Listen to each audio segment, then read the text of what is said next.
बहुत बुरी तरीके से अमेरिका ने पाकिस्तान को फटकार लगाई है कि तुरंत ये सब रोको, तुरंत पीछे हटो। अमेरिका ने पाकिस्तान को कह दिया है। तो अभी आपने एक खबर बताई थी कि मार्को रूबियो से बात हुई है। मार्को रूबियो ने फौरन बोला है क्या कर रहा है, बहुत बुरी तरह पिटोगे, नामो निशान मिट जाएगा, फौरन पीछे हटो। ये बहुत बड़ी खबर। अमेरिका पहले भी कह रहा था कि भारत ने ऑपरेशन सिंदूर किया है, ये उसका हक है, हिलना मत, कुछ करना मत। लेकिन पाकिस्तान ने गलती की। एक बार फिर अमेरिका समझा रहा है पीछे हट जाओ, हाल बुरा होगा। लेकिन अब पता नहीं समझ में आता है। गौरव आर्या, जब तक मार्को रूबियो का फोन जाएगा, वो कह रहे हैं कि तुम पीछे हटो, तब तक तो भारत ने लाहौर पर अटैक कर दिया है। लाहौर पर अटैक कर दिया। और अगर अमेरिका को फोन करवाना था तो आईएमएफ से करवाना था।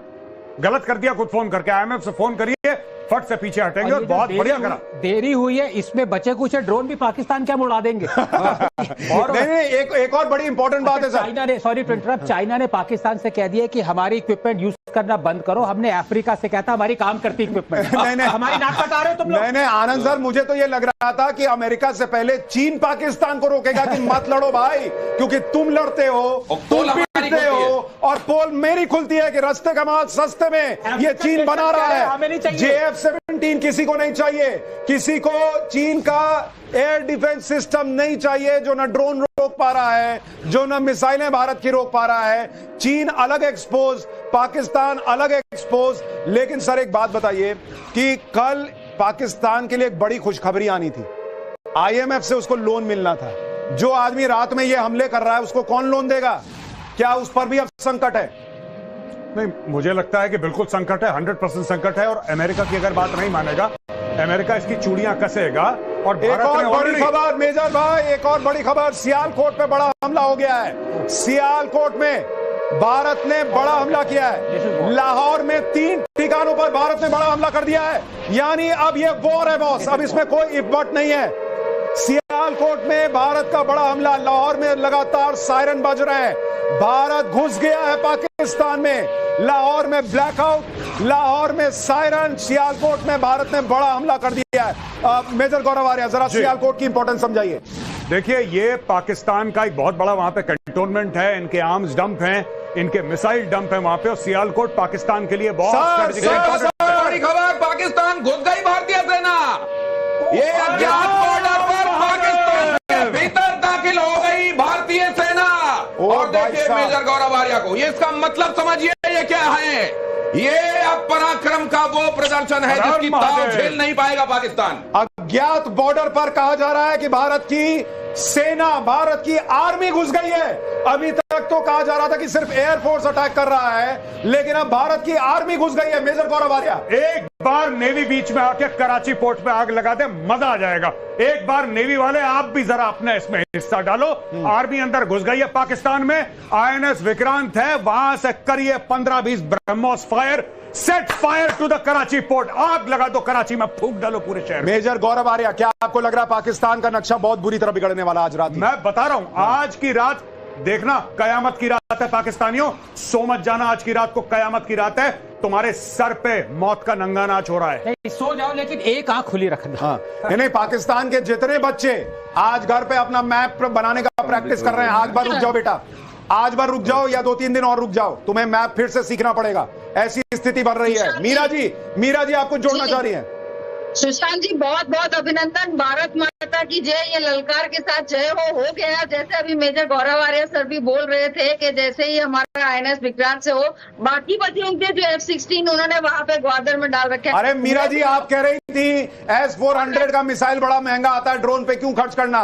अरे भाई, भारत कह रहा है खुला खुला खर्च करो, इनको कंगाल कर देना है, उसके लिए सोचने की जरूरत नहीं है। सुशांत जी, हमारा जो महाराजा रंजीत सिंह का लाहौर है वो बहुत जल्दी वापस हमें मिलने वाला है। बस कुछ गिनती के समय बचे हुए हैं और ये खुशी अभी सभी पूरे भारतीयों पे बहुत जल्दी दिखने वाली है। बस जैसा आपने वही कहा कि हम सब ये प्रार्थना करें कि हमारे जो योद्धा आज ग्राउंड पे भी उतरे हैं, ईश्वर उनकी पूरी तरीके से रक्षा करे ताकि ये जो काम लेके निकले उसमें सफलता से वापस भी आ सके। मैं 2 चीजें यहां जोड़ना चाहता हूं, 3 चीजें इनफैक्ट, कि इस वक्त देश में नरेंद्र मोदी का जो नेतृत्व है, आपको उसको यहां पर चर्चा में लाना होगा। अनप्रेसिडेंटेड कि इस तरह का निर्णय लेना कि बॉस ठोक दो, घुस के ठोक दो, और ऐसी दुनिया में जहां नरेंद्र मोदी ने दुनिया को कहा कि ये युद्ध का नहीं बुद्ध का समय है, लेकिन इसका मतलब ये थोड़ी है कि सब बर्दाश्त करेंगे। बर्दाश्त की सीमा होती है।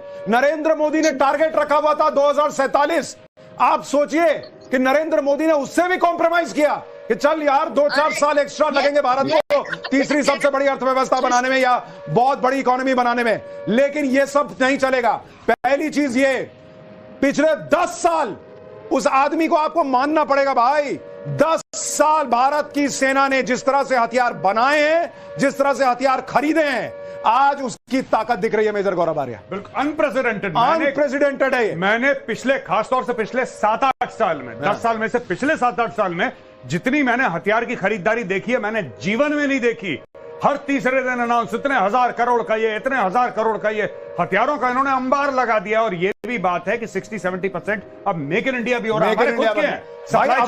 अभी सर आकाश ने ठोका है, आकाश ने ठोका है जो अपना स्वनिर्मित है। तो आप देखिए ये बड़ी चीज जो है वो इस वक्त हुई है, लेकिन नरेंद्र मोदी का ये निर्णय लेना कि हम ये करेंगे, ये अपने आप में अनप्रेसिडेंटेड है। और लाहौर से इस्लामाबाद तक अंधेरा ही अंधेरा, पाकिस्तान में अंधेरा, पाकिस्तान के पंजाब में पूरा अंधेरा छा गया है। लाहौर से इस्लामाबाद तक अंधेरा ही अंधेरा है। आनंद सर ये जो हो रहा है ये अद्भुत है, ये अद्भुत है। नहीं, मैं ये सोच रहा हूँ वो जो पेन था सरेंडर डॉक्यूमेंट साइन करने के लिए जो नियाजी साहब ने यूज किया था, वो किसके पास है? इंडिया के पास रखा हुआ है आपने पाकिस्तान के पास? क्योंकि उसकी जरूरत नहीं। सर अब हम दे देंगे, अब हम डिजिटल साइन लेंगे सर, दुनिया को व्हाट्सएप करेंगे कि उन्होंने साइन किया। हाँ, आईपैड पे ले लेंगे, और वो आईपैड भी इंडिया वाला बना हुआ होगा, मेड इन इंडिया वाला। अब हम चाइना वाला नहीं लेते। पर एक बात जो आप कह रहे थे ना, बहुत सारे हमने वेपन्स लिए हैं। ये देखिए डेमोक्रेसी की पावर, डिस्पाइट 6 साल तक रफाल का पूरा वो चक्कर चला, सुप्रीम कोर्ट पे 2 डिसीजंस हुई, 36 एयरक्राफ्ट खरीदने के लिए लाले लग गए।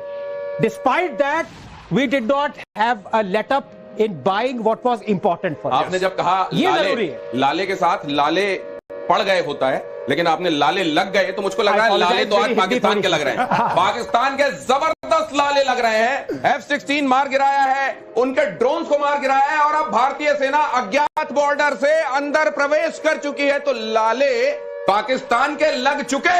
आज कयामत की रात है। पाकिस्तान के लाहौर से लेकर इस्लामाबाद तक अंधेरा, और जब वहां सुबह होगी तो ऐसा ना हो कि भारतीय फौज वहां नजर आए और भारतीय तिरंगा वहां नजर आए। मेजर गौरव आर्या, क्या ये जिस तेजी से हो रहा है, क्या सब कुछ 1-2 दिन में हो जाएगा या ये अभी लंबा भी चल सकता है? ये लंबा खिंचेगा, लंबी कहानी है। और मैं भारत के जितने भी लोग ये चैनल देख रहे हैं, मैं आपको एक बात बताना चाहता हूं कि इसमें आपको भगवान न करे, 100 बार कह रहा हूं भगवान न करे, बुरी खबर भी सुनने को मिलेगी, क्योंकि युद्ध है।